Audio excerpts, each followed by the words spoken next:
நம்முடைய செயல் தலைவர் வருங்கால தமிழகம் அண்ணன் மு க ஸ்டாலின் அவர்களுடைய அறப்போரை நிறைவேற்றும் விதமாக மாவட்ட கழக செயலாளர் முன்னாள் அமைச்சர் அண்ணன் KR பெரியவிருப்பன் அவர்கள் மாவட்ட கழகத்தை கூட்டி நிர்வாகிக்கும் தொண்டர்களுக்கும் பொதுமக்களுக்கும் மாணவ மாணவியர்களுக்கும் அழைப்புதல் விடுத்ததன் நிமித்தம் இப்படி ஒரு திரளான கூட்டத்தை கூட்டி தமிழகத்தில் சட்டமன்றத்தில் ஜனநாயகம் படும் பாடு என்ற தலைப்பிலும் மக்கள் மன்றத்தில் மக்கள் படுகின்ற பாடுகளையும் இந்த மேடையிலே கழகத்தினுடைய கூட்டணி கட்சிகளுடைய பொறுப்பாளர்கள் இங்கே அருமையாக தெளிவாக தெள்ளத் தெளிவாக எடுத்துரைத்திருக்கிறார்கள். இங்கே கூட்டணி கட்சிகளுடைய பொறுப்பாளர்கள் கழகத்தினுடைய பொறுப்பாளர்கள் அனைவரையும் நான் அழைத்ததாக காலத்தின் அருமையை கருதி நீங்கள் எடுத்துக்கொள்ள வேண்டும் என்று உங்கள் பாதத்தை தொட்டு கேட்டுக் கொள்கிறேன். இங்கே கொடுக்கப்பட்டிருக்கிற நேரம் என்பது பொருட்டல்ல, சொல்ல வேண்டிய கருத்து என்பதுதான் இங்கே பொருட்டு. சட்டமன்றத்தில் 18ஆம் தேதி மாலை 3 மணிக்கு நடந்த நிகழ்வு 3 மணிக்கு நடந்த நிகழ்வு என்பது காலையில் நடந்த நிகழ்வுகளின் விளைவு மாலை 3 மணிக்கு தேர்வு நடைபெறும் என்று சபாநாயகர் சொன்னார். 3 மணி வரையில் அதிமுக நண்பர்கள் சட்டமன்றத்தை விட்டு வெளியே செல்லவில்லை, அங்கே இருந்து விட்டார்கள். சபாநாயகரும் அங்கே இருந்து விட்டார். 3 மணிக்கு கூட்டத்தை கூட்டியதற்கு பிறகு தளபதி காலையில் என்ன பொருளை மையமாக வைத்தாரோ மறைமுக தேர்தல் நடத்தப்பட வேண்டும் என்ற அந்த கோரிக்கையை மீண்டும் வலியுறுத்தினார். ஏன் தளபதி அவர்கள் மீண்டும் மீண்டும் மறைமுக தேர்தல் நடத்தப்பட வேண்டும் என்று கேட்டார்? அதுதான் முக்கியமான கருத்து. இன்றைக்கு இந்த உண்ணாவிரதத்திற்கு முக்கியமான பொருளும் காரணமும் காரிய காரணமும் அதுதான்.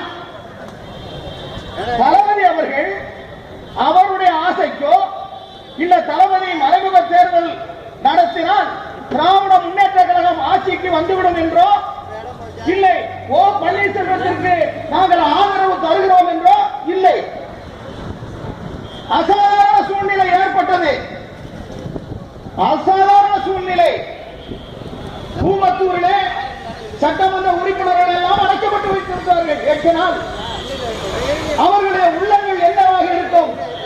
தனமையை பார்க்கவில்லை, பிள்ளைகளை பார்க்கவில்லை, அடிக்கிறார்கள், உதைக்கிறார்கள், பிடித்து அடைத்து வைக்கிறார்கள் என்ற செய்தி தினமும் வந்து கொண்டிருக்கிறது பத்திரிகையில, ஊடகங்களிலே.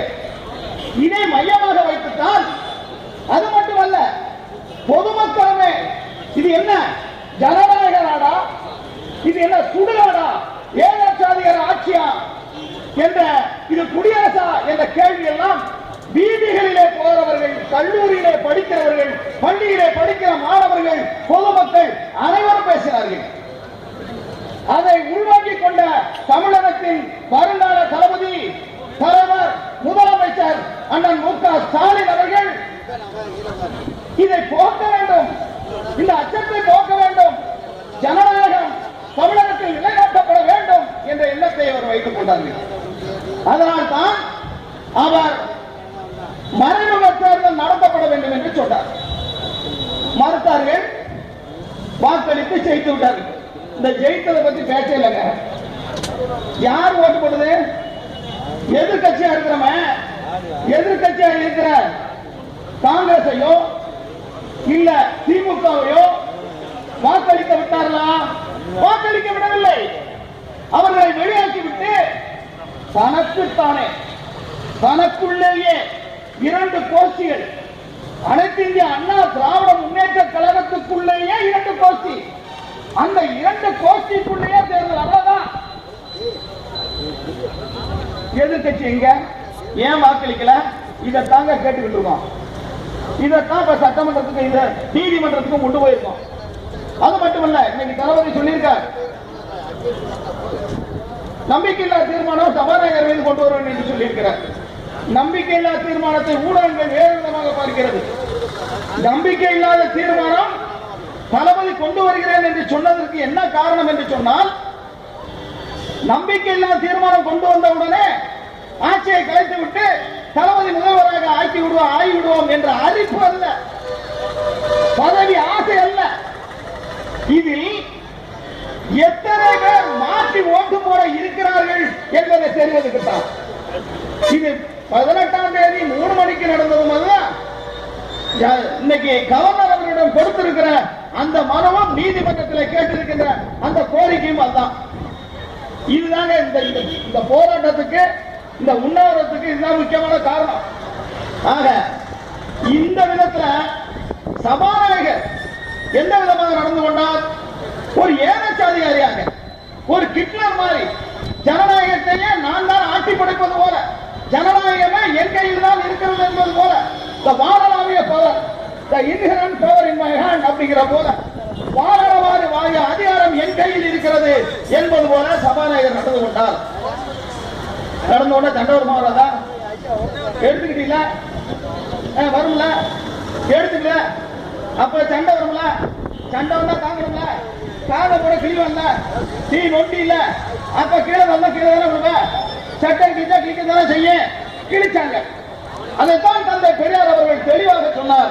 அண்ணன் இவரு அருணகிரி சொல்லும் போது சொன்னார், தந்தை பெரியார், ஒரு சுயமரியாதையாக இருக்கிற நீ ஜாதியின் பெயராலோ, பெண் என்பதனாலோ, ஊனமுற்றோர் என்பதனாலோ, தாழ்த்தப்பட்ட என்ற சமுதாயம் என்பதனாலோ அதை வைத்து அரசியல் செய்யாது என்று சொன்னார். இங்க நான் சொல்றேன், சிவகங்கையில் 96ல இதே போட்டி சட்டமன்றத்தில் என்ன நடந்ததோ அதே சிவகங்கையில் 96ல் சேர்மன் முருகன் இருந்த போது நடந்த போட்டியே போலவா? தூக்கணும் கோர்ட்டுக்கு போனோம், வழக்கு தொடுத்தோம். அவர் ஏன் தூக்கிட்டாங்க, அவங்க ஏன் தூக்கிட்டாங்க. அதற்கு பிறகு துப்பாக்கி ஏந்திய போலீஸோட ஓட்டு போட்டோம். செய்தித்தாரு தம்பி முருகன், செய்தித்தாரு கை உடுங்கிட்டு வெளியே வந்தோம். அதற்கு பிறகு ஒரு நாள் கூட நான் தாழ்த்தப்பட்ட சமுதாயத்தை சேர்ந்தோம், அதனால என்ன தோக்கடிச்சுட்டாங்க நான் சொல்லலையே, சொல்ல மாட்டானே. எனக்கு இருக்கிறது திராணி. எனக்கு வாக்களித்தவர்கள் அனைவரும் என்னுடைய சகோதரர்கள். தாழ்த்தப்பட்ட சமுதாயத்தை சேர்ந்த ஒரே ஒரு ஆளுதான். 11 பேர் மற்ற சமுதாயத்தை சார்ந்த சகோதரர்கள் தான் இன்றும் என்னோடு தான் இருக்கிறார். எண்ணி பார்த்தோம்னா உனக்கு ஜெயனில் இருந்த அப்புறம் நீ எல்லாம் உடனே சேர்த்துக்க. அன்னைக்கு இருக்கிறோம் நீ சொல்லுங்க, மாத்தி பேசியா? சாதியை சொன்னாங்க, சாதியை பேசினாங்க. ஒருத்தன் சொல்றா பிசிஆர்ல போடணுமா தளபதிய? பிசிஆருக்கு அவருக்கு என்னடா சம்பந்தம்? கீரிப்பட்டி, பாப்பன்பட்டி 2 ஊர் இருந்துச்சு. அதுல தலைவர் தேர்தலை நடத்த முடியவில்லை.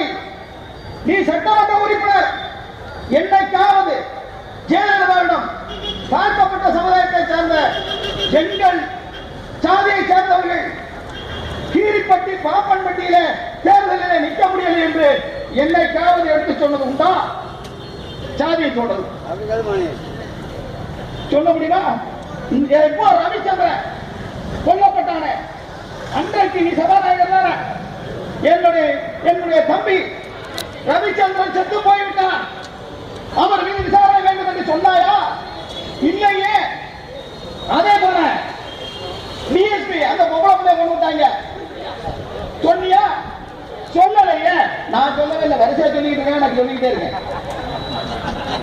ஆக திமுக காரங்களை நீ ஏமாற்ற முடியாதுப்பா. திமுக காரங்களை ஏமாற்ற முடியாது. டிஎம்கே வந்து உனக்கு பாடி அமைச்சு தெரிஞ்சுக்க. பாதி அமைப்புல பேசணும்னா திமுக பாடி அமைப்பு, அதை வச்சுத்தான் இயக்கமே பண்ண முடியும். அது இல்லாம இயக்கம் பண்ண முடியாது. மனசுல வச்சுக்க. உன்னை ஜாதியை சொல்லி இந்த எஸ்சி, நீ ஒரு பறையன், நீ ஒரு பல்ல, நீ ஒரு சட்டைய, நீ அதுல உட்காராத, கீழே இறங்க சொல்லி இருந்தான்னா எந்த ஒரு சட்டமன்ற உறுப்பினர் சொல்லி இருந்தாலும் நானே பெயர் கொடுத்தேன் இல்லையே. அரசியல் ரீதியாக